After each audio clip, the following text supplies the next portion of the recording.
एक आदमी ने हवाई जहाज में डर के मारे देखा कि उसकी नाखून की सतह तेजी से काली हो रही है। डॉक्टर निक ने तुरंत समझ लिया कि यह हृदय और फेफड़ों की अत्यधिक ऑक्सीजन की कमी का संकेत है। लेकिन इससे पहले कि वह कोई उपाय सोच पाते, उनके हाथ में पकड़ी पानी की बोतल तेजी से संकुचित हो गई। यहाँ तक कि मेज पर रखा पानी का गिलास भी जोर से हिलने लगा। पास खड़ी एयर होस्टेस ने भी कुछ गड़बड़ महसूस की और तुरंत पास की सीट पर बैठ गई। उसने सीट बेल्ट बांधते हुए यात्रियों से भी सीट बेल्ट बांधने की अपील की, लेकिन तब तक बहुत देर हो चुकी थी। अगले ही पल विमान एक अत्यधिक शक्तिशाली वायुरोध का सामना करता है और गिलास में रखा पानी अनियंत्रित होकर बाहर निकल जाता है। जो यात्री अभी सीट बेल्ट नहीं लगा पाए थे, वे सीधे तेज हवा के झोंके में उड़कर ऊपर चले गए और पूरा विमान जोरदार तरीके से हिलने लगा। सामान रखने की जगह से बैग गिरने लगते हैं और यह दृश्य देखकर यात्री स्तब्ध रह जाते हैं। वे केवल सीट के हैंडल को कसकर पकड़ सकते हैं और मन ही मन प्रार्थना कर सकते हैं कि सब कुछ ठीक हो जाए। थोड़ी ही देर में केबिन का दबाव सीमा तक पहुंच जाता है। स्थिति की गंभीरता को समझते हुए पायलट जल्दी से ऑक्सीजन मास्क पहन लेता है और यात्री केबिन के ऑक्सीजन मास्क भी गिर जाते हैं, जिन्हें लोग तुरंत पहन लेते हैं। लेकिन किसी को नहीं पता था कि इस समय बाथरूम में एक लड़की टॉयलेट कर रही थी, लेकिन जोरदार झटकों के कारण वह दरवाजा खोल नहीं पा रही थी। जीवित रहने की इच्छा से प्रेरित होकर वह बार बार कोशिश करती है, लेकिन जैसे ही वह बड़ी मुश्किल से दरवाजा खोलती है, वह अत्यधिक ऑक्सीजन की कमी के कारण बेहोश होकर गिर जाती है। लेकिन कुछ ही देर में केबिन का दबाव चमत्कारिक रूप से सामान्य हो जाता है। विमान धीरे धीरे स्थिर हो गया। सभी लोग बिना किसी बड़ी हानि के सुरक्षित बच गए। यात्रियों की भावनाओं को शांत करने के लिए पायलट तुरंत प्रसारण के माध्यम से कारण बताता है। असल में विमान ने अभी एक शक्तिशाली वायुरोध का सामना किया था, जिससे केबिन का एक सील पैड क्षतिग्रस्त हो गया था। इसलिए उच्च ऊंचाई पर दबाव की आपात स्थिति उत्पन्न हुई थी। लेकिन क्रू ने पहले ही आपातकालीन उपाय कर लिए थे और अब विमान की ऊंचाई कम की जाएगी ताकि यात्री अधिक चिंता न करें। पायलट के प्रसारण को सुनने के बाद सभी की चिंता कम हो जाती है। इस समय एयर होस्टेस ने बाथरूम में बेहोश पड़ी लड़की को देखा और डर के मारे उसे तुरंत ऑक्सीजन मास्क पहनाया। अच्छी बात यह थी कि लड़की का ऑक्सीजन की कमी का समय ज्यादा नहीं था और लगातार ऑक्सीजन लेने के बाद वह सुरक्षित रूप से होश में आ गई। सबको लगा था कि यह आपदा यहीं समाप्त हो जाएगी। किसी को अंदाजा नहीं था कि अजीब घटनाएं यहीं से शुरू होंगी। सबसे पहले यह सूट पहने आदमी है जो अचानक तेजी से सांस लेने लगता है। डर के मारे एयर होस्टेस तुरंत प्रसारण के माध्यम से पूछती है कि क्या विमान में कोई चिकित्सा कर्मी है और फिर तुरंत प्राथमिक चिकित्सा किट लेकर सूट पहने आदमी के पास पहुंचती है। लेकिन स्थिति उम्मीद से ज्यादा गंभीर होती है। सूट पहने आदमी अचानक अपना हाथ मुंह में डालता है और अगले ही पल काले खून की उल्टी करता है। इस समय डॉक्टर एंटोन मदद के लिए आगे आते हैं और प्रसारण सुनकर निक भी वहां पहुंच जाते हैं। अभी दोनों यह पता भी नहीं लगा पाए थे कि बीमारी क्या है। तभी सूट पहना आदमी जैसे किसी दुष्ट आत्मा के वश में आकर जोर जोर से झटके खाने लगा। लेकिन थोड़ी देर बाद वह अचानक शांत हो जाता है। इस मौके का फायदा उठाकर सभी उसे रसोई क्षेत्र में ले जाते हैं और निक तुरंत प्राथमिक चिकित्सा शुरू करते हैं। पास में खड़े एंटोन कृत्रिम श्वास देते हैं, लेकिन दुर्भाग्य से सूट पहने आदमी की अंततः मृत्यु हो जाती है। निक और एंटोन भी उसे बचाने में असमर्थ होते हैं। एयर होस्टेस को यह घटना पायलट को रिपोर्ट करनी पड़ती है। पायलट तुरंत इस घटना की जानकारी ग्राउंड टावर को देता है ताकि मुख्यालय मृत यात्री की जानकारी की पुष्टि कर सके। चूंकि विमान में एक व्यक्ति की मृत्यु हो गई थी, यात्रियों में घबराहट न हो, इसलिए क्रू को दूसरे स्तर के यात्रियों को पहले स्तर की खाली सीटों पर स्थानांतरित करना पड़ा और शव को अस्थायी रूप से खाली दूसरे स्तर पर रखा गया। इस समय एंटोन की पत्नी चिंतित हो जाती है और अपने पति को सूट पहने आदमी को कृत्रिम श्वास देने के लिए फटकारती है। अगर उस व्यक्ति के शरीर में कोई वायरस हो तो क्या होगा? लेकिन पास बैठी अजीब महिला की राय अलग होती है। वह मानती है कि मृत्यु में कुछ भी बुरा नहीं है और यहाँ तक कि जब शव उसके पास से गुजरता है तो वह जानबूझकर सूट पहने आदमी के हाथ को छूती है और मृत्यु के इस अनुभव का आनंद लेती है। जल्द ही क्रू के सदस्य शव को दूसरे स्तर के बिजनेस क्लास में स्थानांतरित कर देते हैं और उसे सीट पर सुरक्षित रूप से बांध देते हैं। चूंकि एयर होस्टेस भी पहली बार इस तरह की घटना का सामना कर रही थी, वे डर के मारे एक पल के लिए भी नहीं रुकी।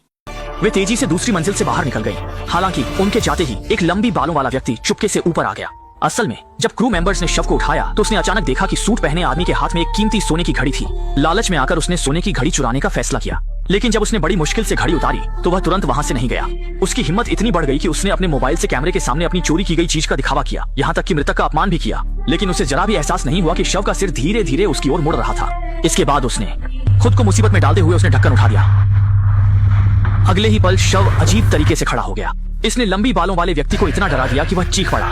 इसी समय एंटोन की पत्नी ने भी अजीब घटना देखी। उबाऊ पल में वह अपनी शादी की तस्वीरें देख रहा था और अगले ही क्षण ये देखकर वह अचानक पीछे मुड़ा, लेकिन वहां कुछ भी नहीं था और कॉकपिट की तरफ सिग्नल भी अजीब तरीके से कमजोर हो रहा था और टावर से संपर्क नहीं हो पा रहा था।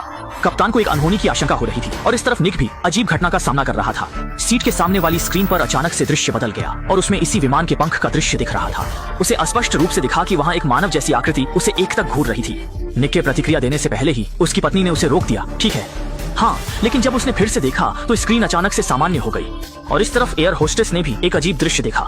उसने देखा कि बाहर एक लड़ाकू विमान उनके साथ साथ उड़ रहा था। अपने कई वर्षों के अनुभव में उसने ऐसा कभी नहीं देखा था। इस समय एक सहकर्मी ने भी अजीब बात बताई कि एक यात्री काफी समय से गायब है और यह यात्री वही था जिसने पहले घड़ी चुराई थी। अनजान एयर होस्टेस ने पास के यात्री से पूछा, माफ कीजिए, क्या आप जानते हैं कि वहाँ बैठा यात्री कहाँ है?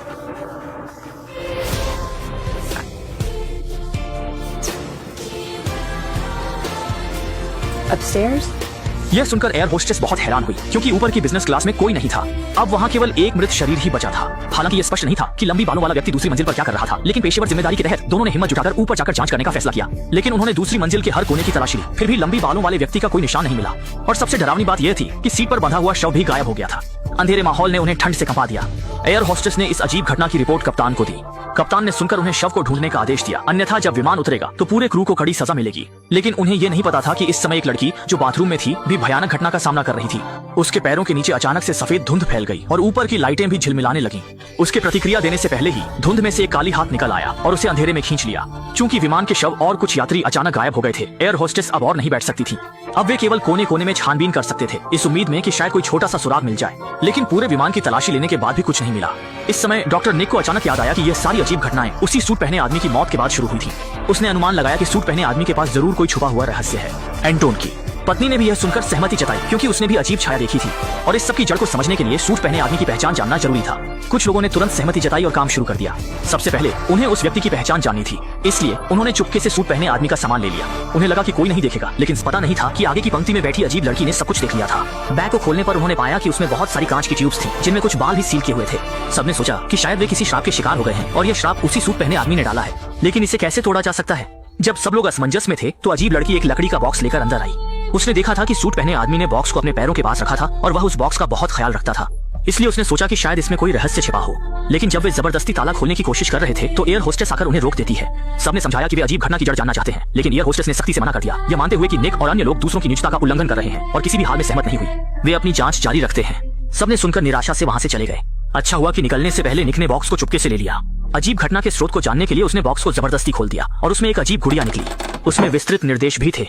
अजीब लड़की ने कहा कि यह गुड़िया मृत्यु के देवता का प्रतीक है। लगता है सूट पहने आदमी एक गुड़िया डिजाइनर था। दूसरी ओर एयर होस्टेस भी गर्म तवे पर चींटी की तरह बेचैन थी। उन्होंने पूरे केबिन की तलाशी ली, लेकिन कुछ भी पता नहीं चला।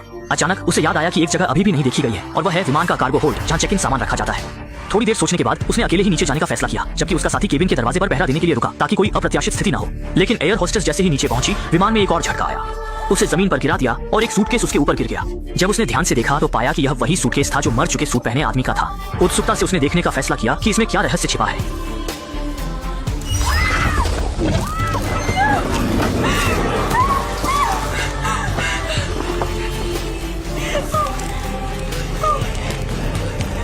इसी बीच कॉकपिट के पायलट को हल्का सा आभास हुआ कि कोई अंदर आया है, लेकिन जब उसने पीछे मुड़कर देखा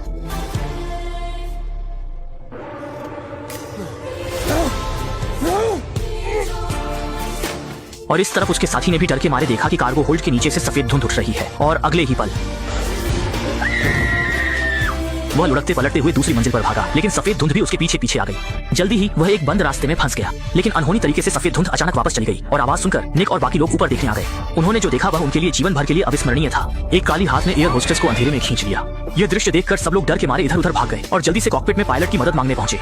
लेकिन जब वे अंदर गए तो देखा कि दोनों पायलट पहले ही बुरी तरह मारे जा चुके थे। घबराए हुए लोग केवल यात्री केबिन में लौट सकते थे, लेकिन अगले ही पल निक बाथरूम में मरी हुई लड़की से ठोकर खा गया और यात्री केबिन का दृश्य उन्हें और भी चौंका देने वाला लगा, क्योंकि सभी यात्री पहले ही मर चुके थे। और सबसे डरावनी बात यह थी कि उनमें से कुछ लाशें उन्हीं की थीं। वे अपनी आंखों पर विश्वास नहीं कर पा रहे थे। अगर यह दृश्य सच था तो इसका मतलब था कि वे अब भटकती आत्माएं बन चुके हैं। इससे पहले कि वे इस सदमे से उबर पाते, सामने की स्क्रीन पर लाइव न्यूज प्रसारित होने लगी। असल में टोक्यो जा रही 7500 फ्लाइट ने रास्ते में दुर्लभ उच्च ऊंचाई के टर्बुलेंस का सामना किया, जिससे विमान का एक सील पैड क्षतिग्रस्त हो गया और केबिन में दबाव कम हो गया। ऑक्सीजन की कमी के कारण सभी यात्री वहीं मर गए। उस समय मुख्यालय ने भी लड़ाकू विमान भेजे थे ये देखने के लिए। यही कारण है कि एयर होस्टेस खिड़की के बाहर लड़ाकू विमान देख सकती थी और लड़ाकू विमान के दृष्टिकोण से देखने पर 7500 उड़ान के अंदर कोई जीवन के संकेत नहीं थे और इस उड़ान का ईंधन भी समाप्त होने वाला था और जल्द ही यह प्रशांत महासागर में गिरने वाला था। असल में वे पहले ही मर चुके थे। पहले जो स्थिति उत्पन्न हुई थी उसका कारण यह था कि हर किसी के दिल में कुछ अधूरी इच्छाएं थी, जिसके कारण कोई भी वास्तविकता का सामना नहीं करना चाहता था। इसलिए मृत्यु ने इस तरीके को अपनाया और अब तक सभी ने संघर्ष करना छोड़ दिया। प्रियजनों की बाहों में धीरे धीरे अंधकार में समा गए और फिल्म का अंत भी यही होता है।